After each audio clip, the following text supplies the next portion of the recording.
평소에 치아를 잘 관리하려면 어떻게 해야 하죠? 건강한 치아를 만드는 것은 하루아침에 되는 것이 아니란다. 즉, 어느 날 갑자기 치아가 좋아지는 것이 아니므로 평소에 미리미리 잘 관리하는 게 필요해. 먼저 민수가 생각하는 치아 관리법은 무엇라 생각하니? 제 생각에는 치아도 우리 몸의 일부니까 몸에 좋은 음식을 골고루 먹어야 할 것 같아요. 그래. 건강한 치아를 만들기 위해서는 치아에 좋은 음식을 골고루 먹는 것이 중요하단다. 선생님, 치아에 좋은 음식이 따로 있나요? 치아를 구성하는 주 성분이 칼슘이기 때문에 칼슘이 부족하지 않게 해주는 것이 필요하지. 그럼 칼슘을 많이 섭취해야 한다는 말씀이죠? 칼슘이 많은 음식에는 어떤 것들이 있죠? 칼슘이 많이 들어있는 음식에는 우유 같은 유제품이나 뼈째 먹는 생선이 아닌가요? 우와, 보람이 너 모르는 것이 없구나. 뭐, 그 정도야 상식이지. 맞아. 칼슘이 많이 들어있는 음식에는 우유를 포함한 유제품, 그리고 멸치 같은 뼈째 먹는 생선도 있단다. 그리고 다시마나 미역에도 칼슘이 많이 들어있지.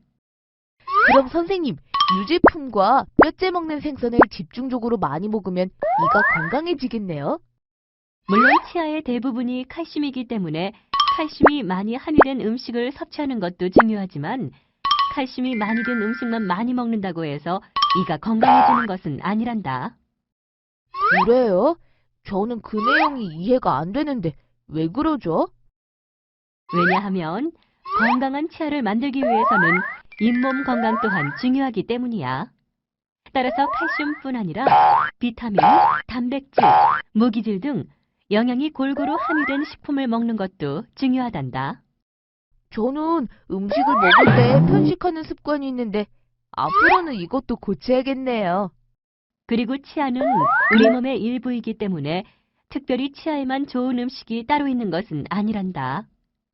우리 몸을 건강하게 하는 대부분의 음식이 치아에도 좋다고 보면 된단다. 선생님, 그럼 치아에도 좋고 몸에 좋은 음식에는 어떤 것들이 있는지 알려주세요. 몸에 좋은 음식에는 신선한 채소나 야채, 그리고 잡곡류가 있단다. 이런 음식은 우리가 평소에 식사를 제대로 하면 충분히 먹을 수 있는 것들이지. 그럼 혹시 치아 건강을 위해 피해야 할 음식이 있나요? 당연히 피해야 할 음식이 있단다. 예를 들어 너무 단 음식, 즉 초콜릿이나 사탕 등은 피해야 하며 탄산음료나 인스턴트 식품도 치아 건강에 도움이 되지 않으니 피해야 한단다. 전 아이스크림 진짜 좋아하는데. 이제부터는 눈물을 머금고 이런 것을 먹지 말아야겠어요. 글쎄, 그렇게 좋아하던 것을 갑자기 끊으려면 그게 그렇게 쉬울까? 그래, 갑자기 먹고 싶은 거 너무 안 먹어도 스트레스 받을 테니 가능하면 조금씩 먹도록 하는 게 좋을 것 같은데? 아무튼 앞으로는 저도 치아 관리를 잘하여 더 이상 치아가 썩지 않도록 할 거예요. 그러니 선생님, 치아를 건강하게 관리하는 방법을 더 알려주세요. 그럴까? 그럼 칫솔질을 올바르게 하는 법부터 알아볼까? 선생님, 칫솔질 하는 곳에도 규칙이나 방법이 있나요? 당연하지. 넌 333 양치법도 모르니? 하루 3번, 식후 3분 이내, 3분 이상 이를 닦는 거 말이야. 그래, 일단 칫솔질은 하루 3번, 식후 3분 이내에 3분 이상 닦는 게 기본이야.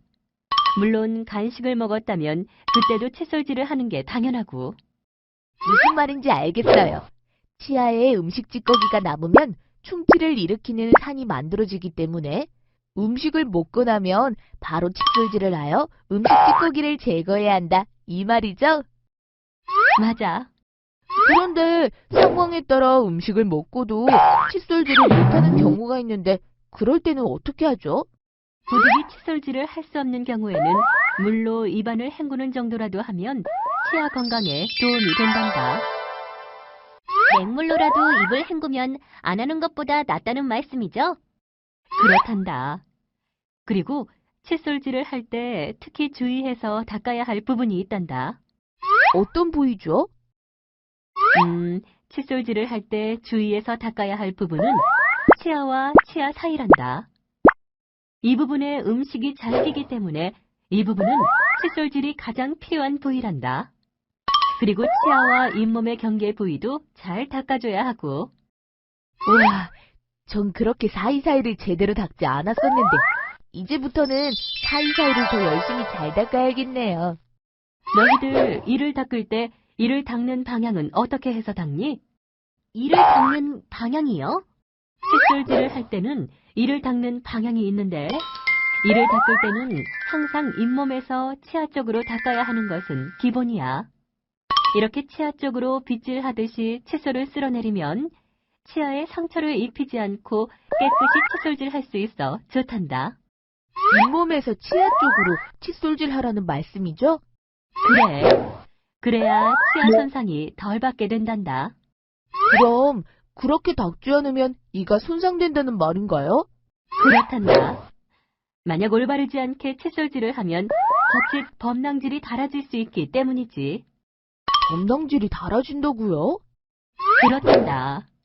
많은 사람들이 칫솔질을 할 때 힘을 주어 옆으로 빡빡 밀어 닦는데 이렇게 이를 닦다 보면 범낭질이 달아져 나중에는 이가 시리게 되지. 이를 닦을 때 잘못 닦아도 이가 시리게 되는군요. 그래. 범낭질은 위에서 설명했듯이 치아 표면을 외투처럼 감싸고 있는 치아의 겉껍질이야. 이 범낭질이 있기 때문에 외부에서 자극이 오더라도 차갑거나 더운 자극들이 바로 전달되지 않는 거야. 그런데 이 범낭질이 상하게 되면 찬바람에 이가 시리게 되어 고통스럽게 되지. 이를 닦을 때 급하게 함부로 닦으면 안 되는군요. 그러니까 이를 닦을 때는 너무 세게 닦지 말고 부드럽게 올바른 방법으로 닦아야 한다. 이 말이야. 알겠습니다. 그럼 칫솔질을 할 때 몇 번 정도 닦아주어야 하나요? 칫솔질을 할 때 가능하면 한 부위당 5에서 10회가량 반복해서 닦는 게 좋단다. 간혹 이를 닦을 때 대충 한두 번 닦는 사람이 있는데 적어도 한 부위를 5회 이상 닦아주는 게 좋단다. 이렇게 닦다 보면 이를 닦는데 전체적으로 약 3에서 4분 정도 걸리게 되지. 그래서 이를 닦을 때 3분 이상 닦으라고 하는군요. 그리고 이를 닦을 때는 닦는 순서를 정해 잘 안 닦이는 곳부터 닦는 것이 좋단다.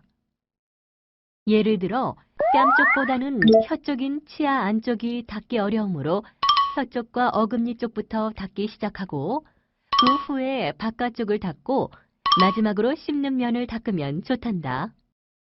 그러니까 잘 안 닦이는 부위인 치아 안쪽과 어금니 쪽을 닦은 후 치아 바깥쪽과 씹는 면 순으로 닦으라는 말씀이죠? 그리고 치아 바깥쪽은 칫솔모를 45도 각도로 놓고 진동을 주어 작은 원을 그리면서 쓸어내리면 된단다. 그리고 앞 치아의 안쪽은 앞뒤로 닦은 후 구강 밖으로 쓸어 올려주면 된단다. 어금니 안쪽은 진동을 주어 작은 원을 그리며 쓸어 올려주고 어금니는 씹는 면을 앞뒤로 반복하여 닦아주면 된단다. 저도 치아 안쪽을 닦을 때는 꼭 앞뒤로 닦은 후에 바깥쪽으로 쓸어준답니다. 그리고 마지막으로 이를 닦을 때는 반드시 혀도 닦아주도록 한단다. 시중에는 혀를 닦는 특별한 기구가 있지만 칫솔을 이용하는 것으로도 많은 효과를 볼 수 있기 때문에 마지막에 혀 닦는 것도 잊지 않도록 해라. 알겠습니다. 이를 닦고 난 후 혀도 꼭 닦도록 할게요. 이렇게 우리가 매일 이를 닦는다고 하지만 만약 이를 제대로 닦지 않는다면 이를 닦는 효과를 볼 수가 없단다. 따라서 지금까지 설명한 방법대로 차분히 잘 닦으면 충치 예방은 물론 잇몸까지 건강해질 거야. 혹시 칫솔도 좋은 칫솔이 따로 있나요? 칫솔은 이왕이면 칫솔의 머리 부분은 작으면서 부드러운 모를 가진 칫솔을 선택하면 무난하단다. 민수야, 우리 치아 관리에 대해 배웠는데 기념으로 칫솔 새로 장만하여 칫솔질을 잘해볼까? 좋은 생각이야.